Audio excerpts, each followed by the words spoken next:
Hello, ladies and gentlemen. I am Eric Devante, And I am Lynne Pham. and you are watching RichGirlNetwork.tv.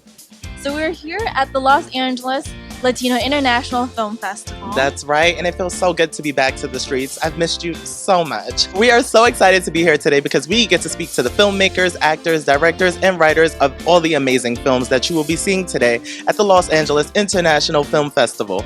So make sure you stay tuned to RichGirlNetwork.tv. So it's about an American teenager, Ashley Pavon, who dreams of graduating high school when ice raids in her community threatened to separate her family and force her to become the family's breadwinner. It's a lyrical coming-of-age story looking at, how does this young woman come into her power?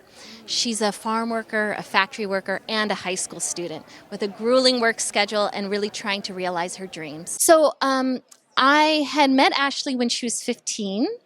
I was doing a community video project with youth from farm working families.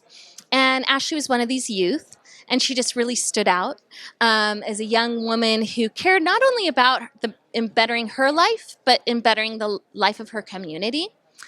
And I continued working over the years, and then after Trump was elected, noticed an uptick in ICE raids in the community. That what happened was in the agricultural fields and the food processing plants, they were having a labor gap because undocumented adults feared going to a workplace that was vulnerable to these ICE raids. So what happened? Children, many born in the U.S. with undocumented parents, replaced these undocumented adults. And Ashley was one of these youth. And so I approached Ashley to do a story with her. And at first it was a news story with The Guardian, newspaper online. And we did a short piece, but I saw this really complex, rich young woman who I thought, oftentimes coming of age stories, it's like this classic American genre, but it's not afforded to women of color and not working women of color.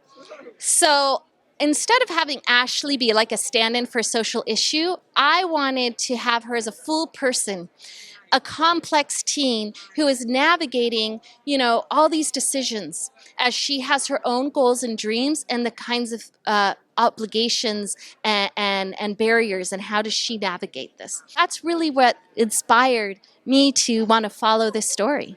Please follow us on social media. The website is fruitsoflaborfilm.com, and you can find from there our Twitter account, Fruits of Labor Film, our Facebook page, and our Twitter, Instagram, and Facebook page, Fruits of Labor Film. And what's so exciting is PBS acquired the film, so it'll have a national broadcast on October 5th through the POV series.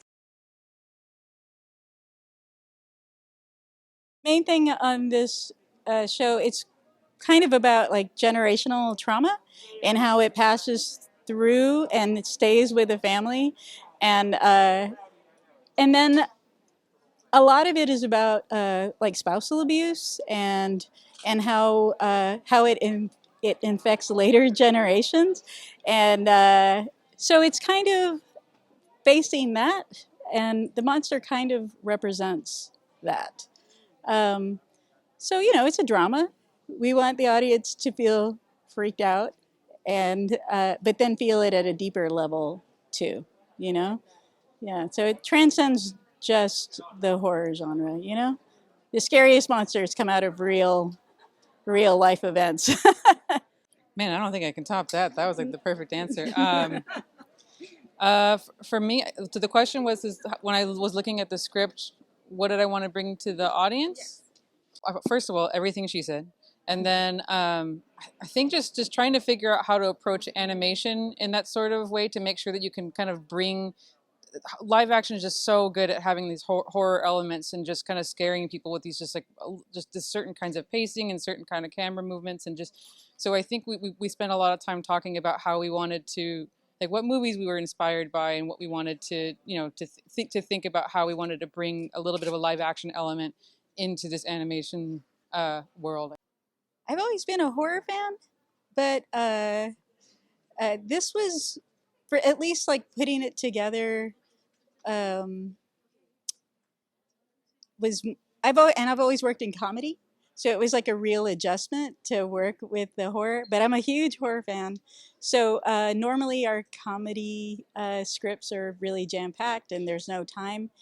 But with this, we needed this space for atmosphere and for tension, and I don't know. Hopefully, we brought that, made it like a legit horror. It's actually going to be similar to, I'm just going to piggyback off you, but I didn't quite realize how much I'm a huge horror fan, and also, but I didn't realize how much I actually liked being a part of horror and creating horror, and I would like to branch out more into that space, because it's such a manipulative medium, which, comedy also is manipulative in a certain way, but it's different, and it's really cool to explore. Yep. Just to be that on the nose, we are here to really tug on how the audience feels. So. Totally echo that. That is so true. Yeah, it was a big thing for us. So I'm from Crip.tv, and we were developing this as a big live action show. We were planning to shoot this in either Mexico or South America. We actually went and did a location scout in Colombia. We were planning on doing that.